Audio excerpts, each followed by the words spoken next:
Hey guys, good morning সবাইকে। আজ আমাদের রোববার, তো রোববার মানেই হচ্ছে ছুটির দিন। ছুটির দিন দুই ভাই মিলে এখন বাজে সকাল 10টার সময় আমার ভাই বানিয়েছে হচ্ছে গরম গরম পরোটা, ঘন দুধের চা আর হচ্ছে ঘন দুধের চা। ঠিক আছে, আমরা খেলছি ক্যারাম বোর্ড। এবার তার সাথে আমরা ক্যারাম বোর্ড খেলবো। এই যে আমাদের ক্যারাম বোর্ড খেলা এবার স্টার্ট হবে দুই ভাই মিলে। চলো খেলা যাক গাই। তো আমরা দুই ভাই বেরিয়ে পড়েছি। আজকে আমাদের গন্তব্যস্থল হচ্ছে পৈলান স্বামীনারায়ণ মন্দির। তো ভাই স্কুটিটা স্টার্ট করছে, চলো চলা যাক।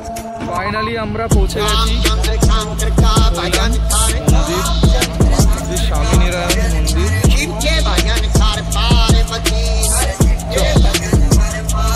ঢোক।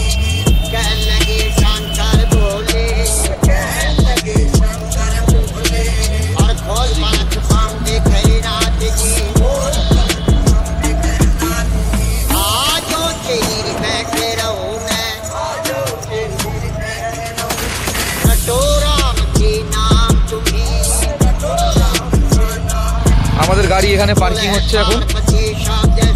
মন্দির হচ্ছে এইদিকে, মন্দিরের পেছন সাইডে এই যে পার্কিং এর জায়গা।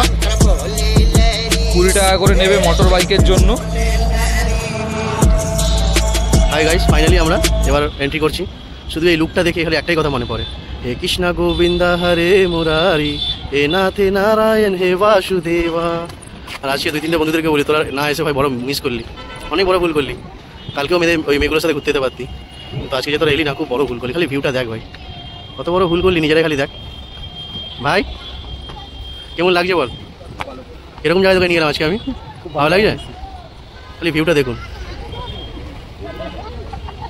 ও ভগবতী বাসুদেবায় নমঃ। খালি দেখে মনের মধ্যে থেকে এই কথাটাই খালি বেরোচ্ছে। কি সুন্দর ভিউটা, সত্যি। যারা যারা আজকে আসলো না, অনেক বড় ভুল করলো, অনেক বড় ভুল। খালি ভিউটা দেখো, খালি ভিউটা দেখুন একটুখানি প্লিজ।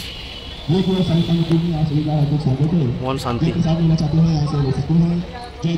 এর থেকে বড় আশা করি শান্তি নেই।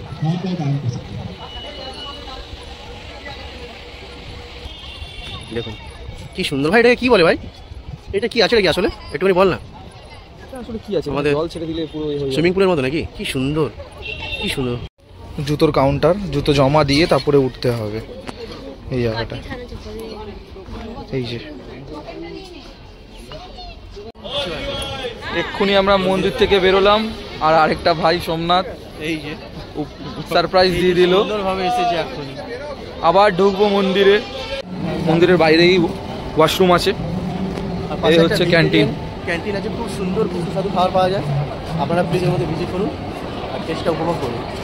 আর এই হচ্ছে কিছু কেনাকাটি থাকলে, ঠাকুরের কোনো সামগ্রী যদি কিনতে চান তাহলে ভিজিট করতে পারেন। আসুন আমাদের